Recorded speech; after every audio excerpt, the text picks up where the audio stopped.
Hello and welcome to Accelerate with enrollmentFUEL. I'm Lars Farabee, and with me as always is Susanna Lehman. Hello. Hello, everybody. Susanna and I were talking about this earlier that there's this buzzword bingo out there in enrollment management, and graduate culture is definitely one of those terms that mark your center square and then mark graduate culture, and you're well on your way to making a bingo. Well, and it's interesting, Lars, because both of us have experience doing recruitment in the adult and graduate world. And it's very different recruitment experience. But this is something that I think is near and dear to both of our hearts.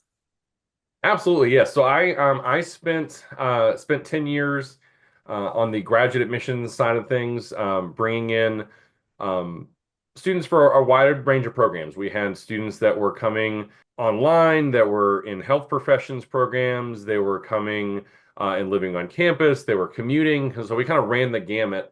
And when I initially started graduate programs at my institution, they were kind of like the redheaded stepchild of the institution. It was all in person, but it was like started at 5 or 6 at night. They snuck onto campus, they took their classes, they left, and Hmm.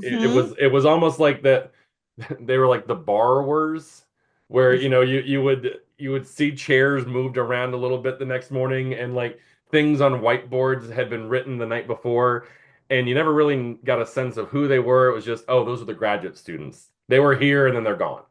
Um, Yes. and and what we tried to do was again create more of a graduate culture as we look to expand our programs. What was your experience with graduate school at your institution? Not too far off. I mean, your description of just being just that left out child is pretty Yes. darn accurate. I told someone the other day that, a Jimmy John's went in down the street, and if you've never had a Jimmy John's come in down the street from your college, they love to give out free samples of sandwiches, and they would skip over our office. So it wasn't even just on campus that we felt like we weren't wanted.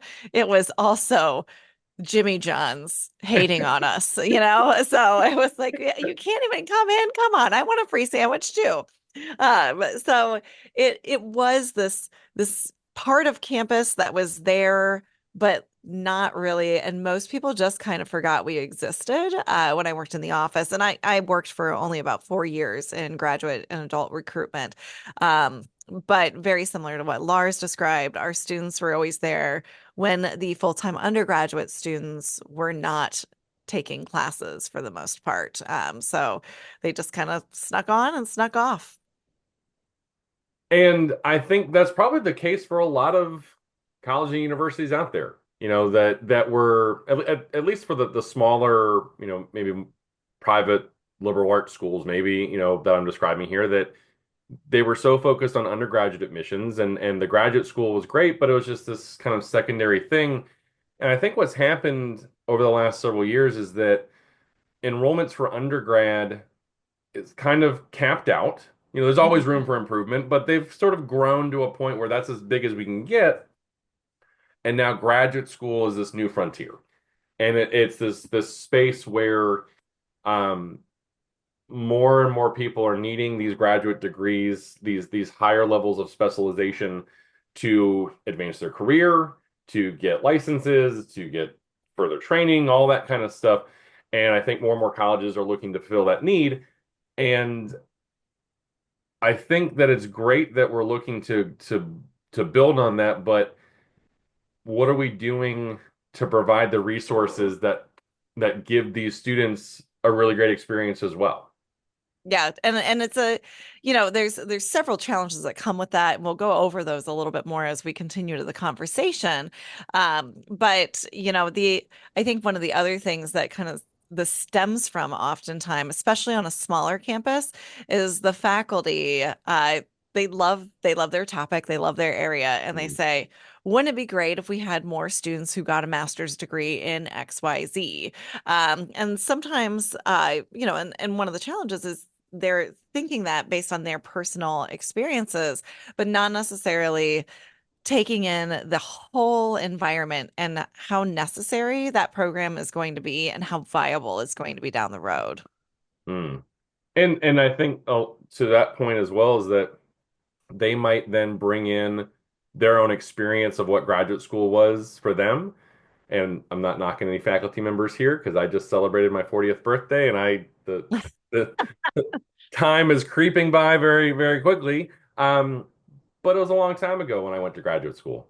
And it was a long time Mhm. ago when a lot of these professors went to graduate school. And their experience then likely did not involve online classes or hybrid classes. And that's the world that we're living in now. And I think it's helpful when we look at what graduate culture is. It's I think it's important to kind of maybe talk about the three types of graduate students as we see it. That it's not just that I'm going to get my MBA and that means that I'm full time on campus. There's a lot of different pathways to get there now, right? So when we're talking about graduate students, we'd like to think of as that traditional full-time student. So you've graduated from undergrad, and a lot of times maybe you're going right in, at least now, you're going right from undergrad into a fifth year graduate program. There's Mhm. more and more of those popping up now, and maybe you've even started taking graduate classes your senior year. So that way you can complete the rest of the program in an accelerated fashion. But those are the students that are living on campus. They're there full time. That is their main job is to be a graduate student. Right. Yeah. And I would also add to that, you mentioned that a lot of those are what I would consider the pipeliners. Hmm. But one of my experience was also working with seminary students who are often older with families who would need to relocate to the city in order to take classes and do their experiences. So but I still put them in that same type of bucket though, because there's still inherently more programming and more support for those students who are there during that 9 to 5 workday than there are for those students who are there from 6 to 9 or online all the time. And that's a great point. I should also, along with like the seminary students, PT students, PA students, pharmacy students, those allied health profession students, obviously medical students, law students. A lot of times those are like going to be um, more, full time, on a campus setting. Um, However, there's more and more programs that are meeting after hours. So you mentioned, that 6 to 9 type student. So these are more of your working professionals that, maybe I'm an assistant bank manager that's looking to run the own branch. Well, I need to go get my MBA. And I can't do Mhm. that during the day, but I can go take classes at night. I Yes. can, make that work outside of a traditional 40-hour a week work schedule. Yeah, absolutely. And I will say that was how I did my master's degree Mhm. was it was an evening program after I finished my workday. And um there was definitely a culture that was associated with it, but it was more driven by the people in our classes versus necessarily all the programming that was provided by the institution. And to go along with that, even more leaning into having to create it on your own is that online group.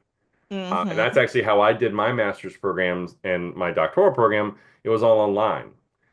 So while you had a benefit of at least being in person in a classroom, we're oftentimes a message board. Right. We're ships passing on a message board where, it's 3 in the morning. This is the time that I'm able to go work, and I don't see a response to what I posted until 7 o'clock at night the next day when that person is able to get on and go, respond to it. So it's truly distance education, in the sense that we're not having that one-on-one conversation. Even the conversations that we're having are spread apart. There's value to all three, and I obviously would agree. Yeah. there are negatives to all three, right? So I think that um, one is not trumping the other. I think though that and it's also realistic to think that when we look at graduate culture. that it's not going to be the same across the board, and that's okay. I think too often that might trip some institutions up. That, oh, well, we're doing this on campus, we should do the same thing for online students. Well, you can't. There's just it's just not realistically possible to do that.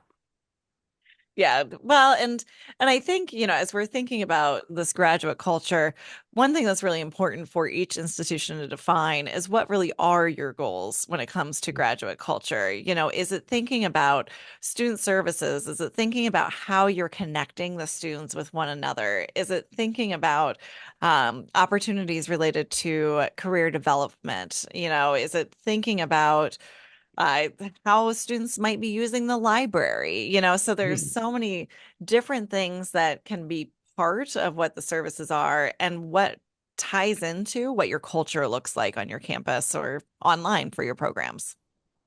Absolutely. And I think that you just hit it just by bringing up the library. So let's just keep it simple. We're talking about the library services because obviously as an institution of higher learning, I need to be able to provide resources to my students so they can do their work. But you have to have a place where you can go find tutoring, and you have to have a database that you can search, and you can find academic journals and write your papers and all that kind of stuff. Obviously, a graduate student needs the same type of resources to do their work, and probably more so, right? Because they're going to do a lot more heavy lifting, and it really requires, when we say graduate culture, I think what it really means is that it's a shift it's an institutional shift in mindset that our workday does not stop when classes stop. And when I say classes, I mean undergraduate classes. It no longer stops then. That the learning time and the educational time of an institution is now 24/7, Right. especially if we have an online presence, is that we now have to be able to support our students educationally around the clock.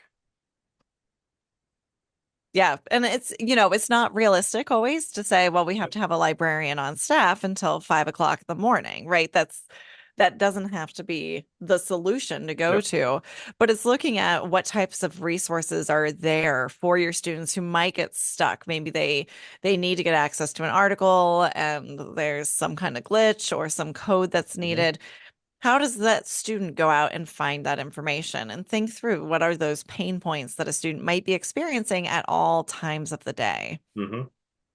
Yeah, are there, even is there a chat bot that they can at least go, bounce questions off of? Are there times where they can make appointments with IT? Do you have specific IT folks that, they know that from this time to this time I am going to be working with graduate students specifically?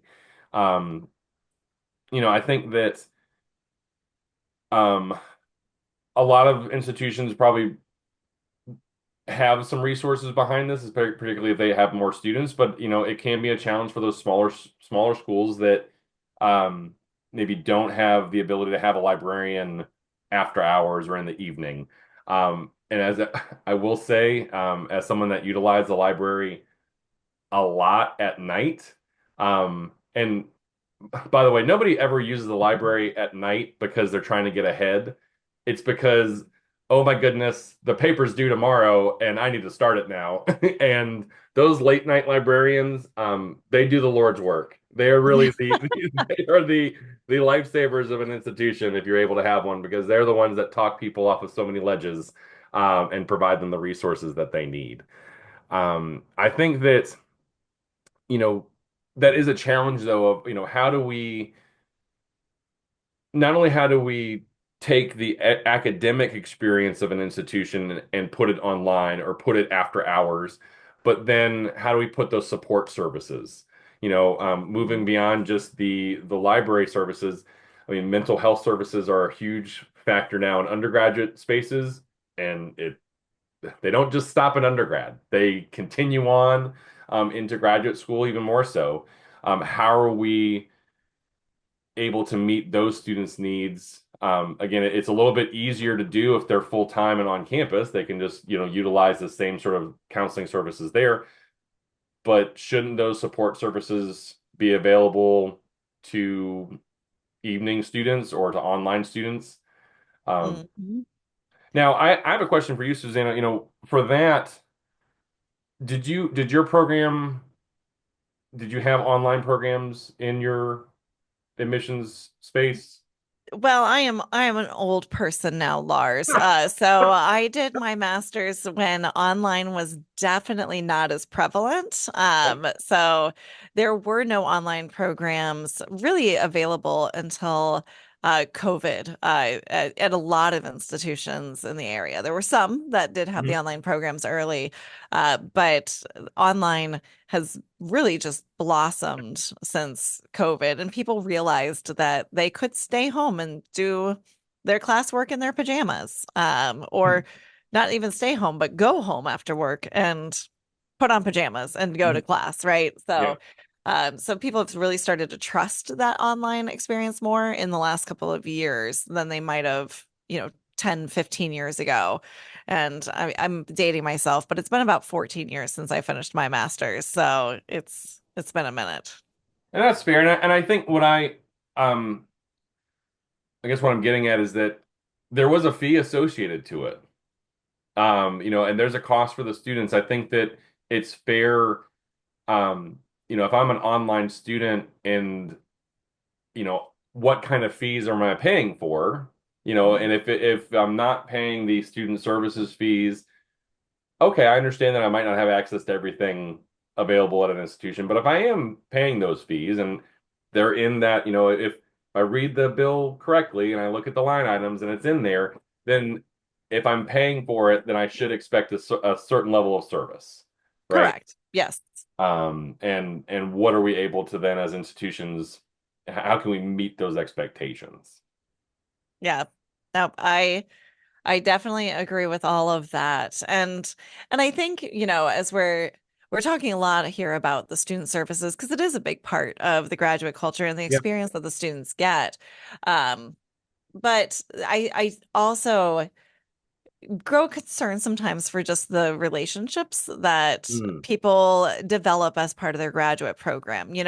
When you're in undergrad, I always used to joke that my first year friends were my proximity friends. They were the people who lived next to me in my residence hall, right? Yep. And by my sophomore year, I actually knew people that I wanted to be friends with, not necessarily just the person who lived next door because they were convenient. Um, and so when we're thinking about the part of the benefit of going to school is it helps expand your network a little bit more. So, Yep. I think one of the challenges that comes with graduate programs, whether it's not as big of a challenge for your full-time students, right? Because this becomes their life. But when we're talking about evening students or online students, this is a part of their life, and they're not necessarily ready for it to take over their whole world.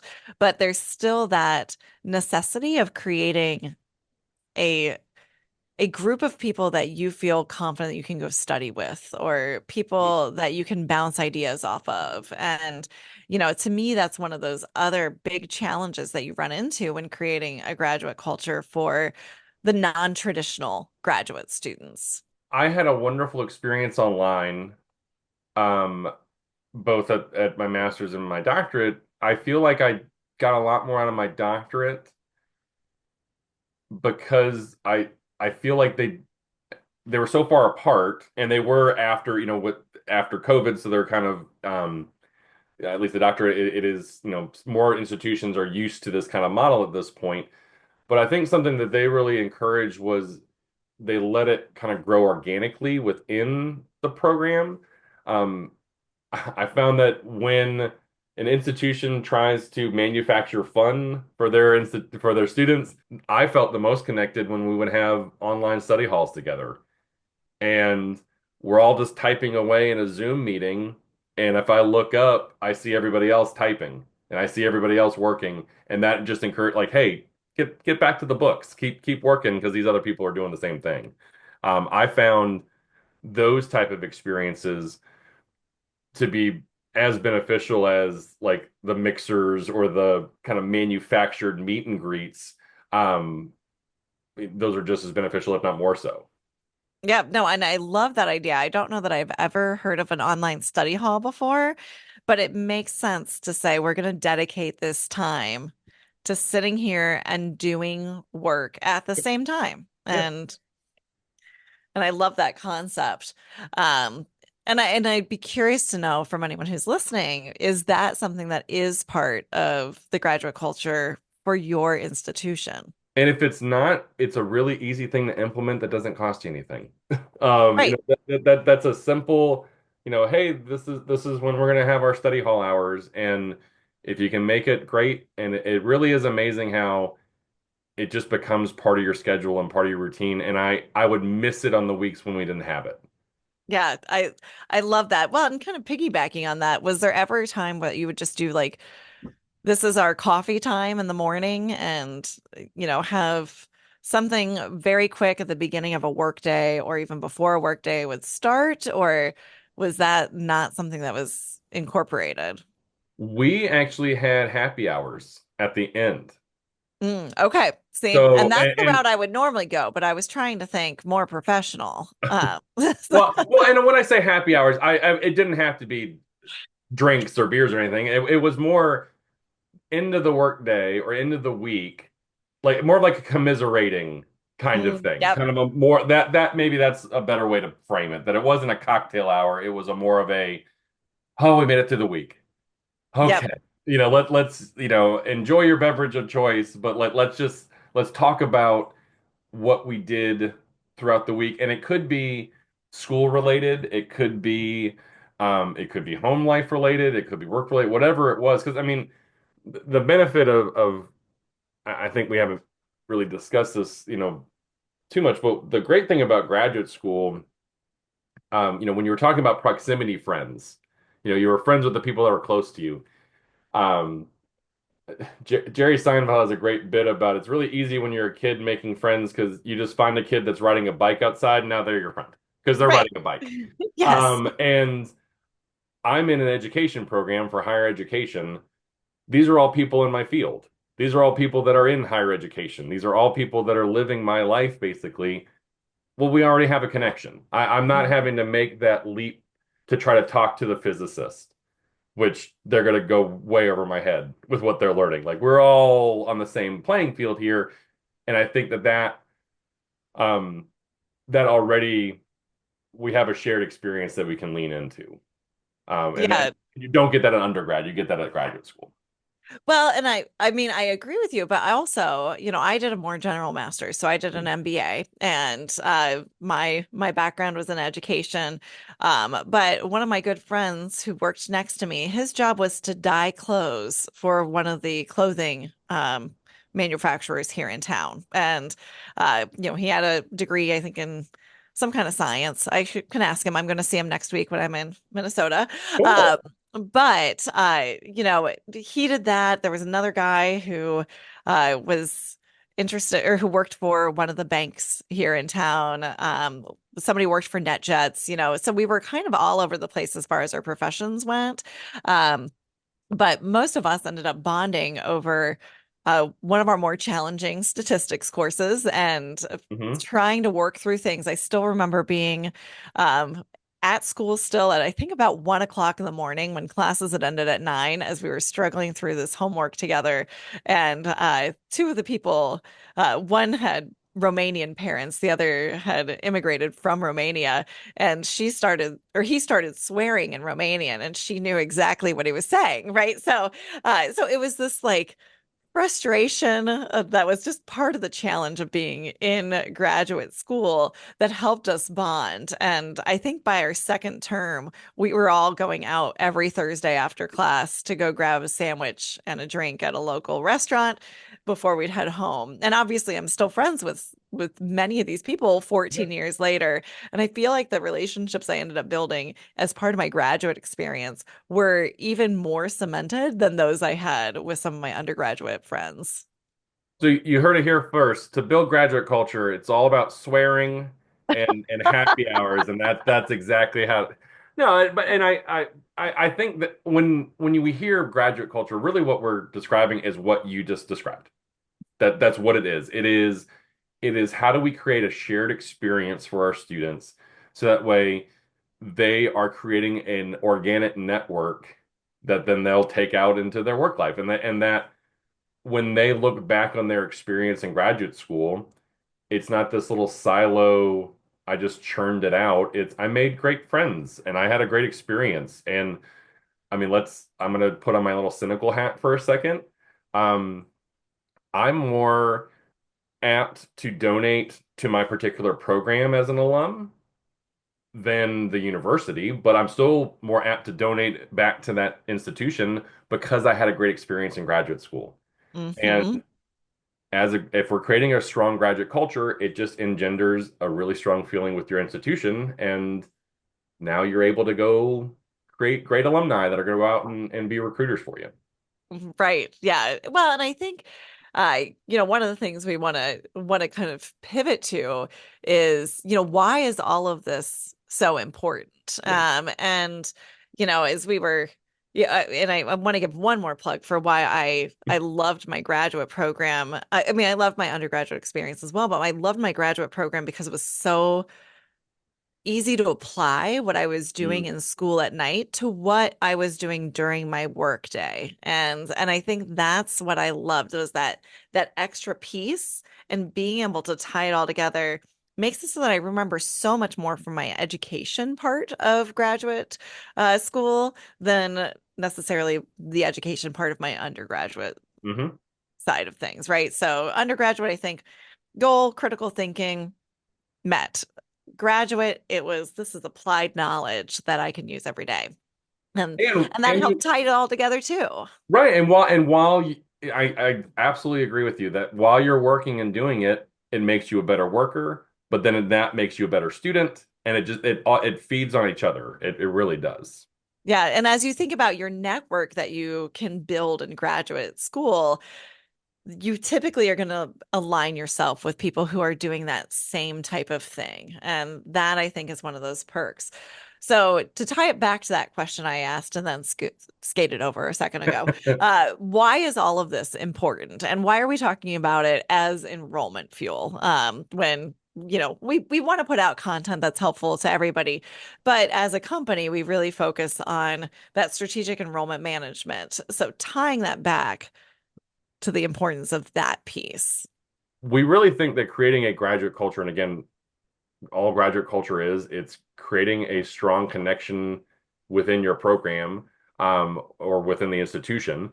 Um, we think it's important because um, it could really help at the whole life cycle of your program. It's going to help you bring in better students. It's going to help you keep students there, and it's going to help you in your alumni network once they've graduated. Right. Yeah. I mean, and if you think about it, happy students tell other students that they're happy. And and Yeah. also unhappy students tell other potential students that they're unhappy. So the more you can create an experience for the students, not just about the class, but about everything else where they feel supported, that is going to lead to better word of mouth, which is then going to help get more people interested in your programs long term. But also is going to help with the retention of your students as they sometimes struggle to schedule for classes from term to term. Absolutely. And I think some things to think about when we're, how do we do that? Some easy ways are, possibly working through like a student ambassador program. I know that admissions offices are strapped via, with time constraints and all that kind of stuff. How do we get students involved? How are we helping them maybe give tours? How are we using them in our communications, in our maybe our call campaigns? Are they able to, sort of act as a like, hey, ask a student, or maybe sit in on a like a panel for a workshop or an information session, something like that. I think utilizing those students, they're the ones often that are living the life that your prospective students want to live a year from now. Hmm. We always included for our physical therapy and our physician assistant interview days, there was always a student-led tour component. There was always a student panel component. And we would leave the room. We would just, this is times for students to talk about anything. And they would tell the good, the bad, and the ugly. Now, Mhm. we gave them a little bit of coaching to make sure that they, if there was a really tough question that came up, they would table it for later. But they didn't sugarcoat it, but they also we knew that they were having a really great experience, and we picked them to be the face of the institution and that program itself. And I think that one, it helped get more students, but it also they took pride in the fact that they had been asked to be like the representative, and they took pride in showing off their program. And Mhm. I think that really that got them even more excited to be there as well. Well, and I'm thinking about even, we did do panels and that type of thing at open houses or events for recruitment. But I think the other place where they can be really valuable is in orientation, so making sure that your students have an opportunity to meet students who've been in the program for a while during that initial orientation so they can give the highlights of what should an incoming student think about as part of this experience and plan for that as they move things forward. We made sure that we created a mentor mentee program within the programs themselves. So, if it was a 3-year program, we partnered a year three with a year two, and a year two with a year one, kind of like a big and a little in a sorority or fraternity. And they were kind of your guide to sort of bounce ideas off of, oh, if you have this professor for this class, make sure that you're taking this kind of notes, or, all these little things, these little tips and tricks that um, it it established that this program was beyond just them, that, Mm-hmm. that Yes. they weren't alone in it, that there was both a past and a future to the program that they were a part of. And I think that again, um, if you're the first class in a new program, that's really exciting.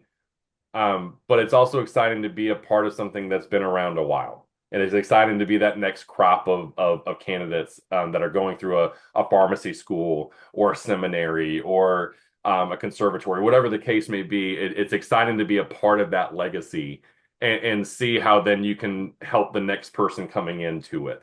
And I think that's a really valuable program to initiate.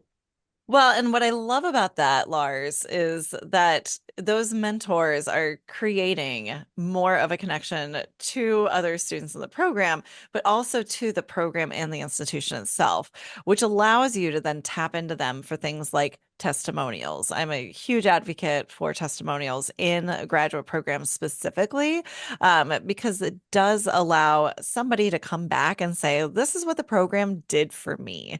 And then that is valuable content as you think about your communication plans.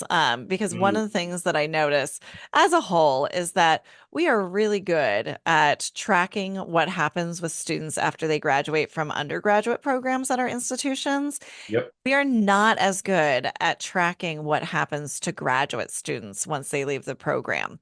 And if you can really keep that connection solid between the institution and the people who finish the program, it allows you to get more of that outcome-based information that you can then use moving forward to say, this is why this program can be good for you and can be the right fit for you. Um, and I bring up communications because everything we've talked about can be plugged into a communication flow so that you are really selling all of the benefits of being in your graduate program. So that as people are thinking through, where do I want to be? It's thinking about what do they need as part of their experience? What is their goal as they go through graduate school? And is your institution the right school for them?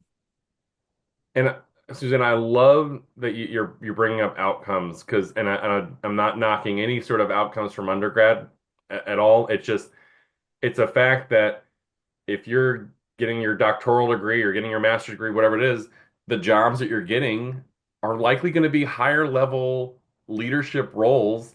I mean, when you go through an EDD program and then you go off to become the president of a community college, that's exciting. That's something to Mhm. tout. That's something um, to talk about. When you go through a PT program and then your research gets published in a national journal and you're a recognized physical therapist, that's a marquee career, right? I mean, that's something that you could really talk about with pride. And again, not that you can't do the same thing with undergrad. Of course you can. It's just that this is a big deal. These degrees lead to life-changing careers, and you should want to talk about that. Yeah, and it's just it can be a big challenge for institutions to track that. Mm, And so I think that's where you want to be very invested from whether you're doing the recruitment or oftentimes what I see is if you're the recruiter, you're also assisting with student services and you're also working with communicating with alumni. When you're in graduate programs or graduate work, at a small institution, you often are wearing all of the hats. And, I was thinking waiting for about the Bartholomew initiatives, Cubbins. I was right? waiting for Yeah, I it. know. Yeah, sorry. For those of you listening, Lars was on a call with me earlier, and I keep the book, The 500 Hats of Bartholomew Cubbins, by my desk on a regular basis. If you haven't read it, it's an excellent Dr. Seuss book.